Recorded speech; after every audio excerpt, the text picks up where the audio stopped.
பொறுப்பேற்றவுடன் ஒரு நம்பிக்கை இருந்தது. டாஸ்மாக் தொழிலாளர்களுடைய அனைத்து பிரச்சனைகளும் தீரும் என்று. ஆனால் அதற்கு மாறாக 12ஆம் தேதி ஆரம்பித்த அந்த 717 கடைகள் மூடப்பட்ட உத்தரவை தொடர்ந்து பல பிரச்சனைகளை நாங்கள் சந்தித்து வருகிறோம்.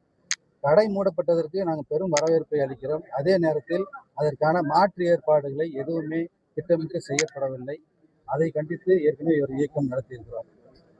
தொடர்ச்சியாக இந்த உயர்நீதிமன்ற உத்தரவுப்படி பாட்டிலுக்கு அதிகமாக ரூபாய் 10 ஸ்டிக்கர் ஒட்டி அதை திரும்ப பெறும் திட்டம் என்ற பெயரில் திருப்பி வாங்க வேண்டும் என்று உயர்நீதிமன்ற உத்தரவு இருக்கிறது.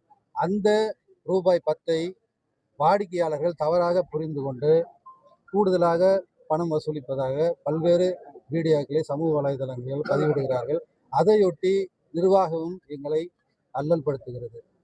பல மாவட்டங்களை இதை கேள்விக்குள்ளாக்கி ஈரோடு மாவட்டத்திலே 3வது நாளாகவும், திருப்பூர் மாவட்டத்தில் 2வது நாளாகவும், தருமபுரி, கிருஷ்ணகிரி போன்ற பல்வேறு மாவட்டங்களிலே இந்த பிரச்சனைகளை வலியுறுத்தி முழு கடையடைப்பு நடத்தியிருக்கிறார்கள். இன்று கோவை வடக்கு மாவட்டத்திலே நாங்கள் இது குறித்து எங்களுடைய அடிப்படையான கோரிக்கைகள், இந்த அனைத்து பிரச்சனைக்கும் தீர்வாக காலமுறை ஊதியம், பணி நிரந்தரம் என்றே தீர்வு என்ற அடிப்படையில் நாங்கள் இங்கே எங்களுடைய கோரிக்கையை முன்வைத்தோம். அதையொட்டி பல்வேறு கோரிக்கைகளை நடைமுறையில் இருக்கக்கூடிய கோரிக்கைகளை முன்வைத்தோம். மீண்டும் வடக்கு மாவட்ட மேலாளர் எங்களை அழைத்து பேச்சுவார்த்தை நடத்தினார். அந்த பேச்சுவார்த்தையில் எந்த முன்னேற்பாடும் எந்த அறிவிப்பும் இதுவரை எங்களுக்கு சாதகமாக கிடைக்கவில்லை. ஆதலால் நாங்கள் முழு அடைப்பை நோக்கி எங்களை இந்த நிர்வாகம் தள்ளுகிறது.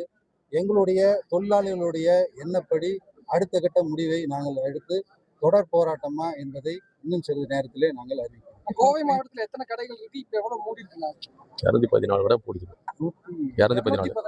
214 எவ்வளவு மூடி இருக்குங்க? 3 கடை போக 215 கடை மூடி இருக்கு. அதெல்லாம் அப்படி இல்லை. இல்ல அந்த மாதிரி இல்லைங்க. வாடிக்கையாளர்கள் நிர்வாகம் எங்களை அப்படி அறிவுறுத்தல. 280 நீங்க வந்து எம்ஆர்பி கோர்ட்டு கட்டாயப்படுத்தி வாங்க சொன்ன அந்த ஒரு 10 ரூபாய்க்கு கூட எங்களால இந்த நிலைமையில வாங்க முடியல. அதை சொல்லியும் புரிய வைக்க முடியல. ஏனென்றால் நிர்வாகம் மாவட்ட நிர்வாகமும் எங்களுடைய மாநில நிர்வாகமும் டாஸ்மாக் நிர்வாகமும் எதற்காக அந்த ரூபாய் 10 எடுக்கிறேன் என்ற தெளிவான விளக்கத்தை பத்திரிகை வாயிலாக வெளியெடுத்து கூறியிருந்தோம். அது இதுவரைக்குமே அந்த அறிவிப்பு வெளியிடப்படவில்லை. அதனால் வாடிக்கையாளர்களுக்கும் டாஸ்மாக் பணியாளர்களுக்கும் அனுதினமும் கடைகளில் இன்னல்கள் நேர்ந்து கொண்டிருக்கிறது. இதையொட்டித்தான் இங்கே நாங்கள் குழுமியுள்ளோம். அடுத்த கட்ட நடவடிக்கை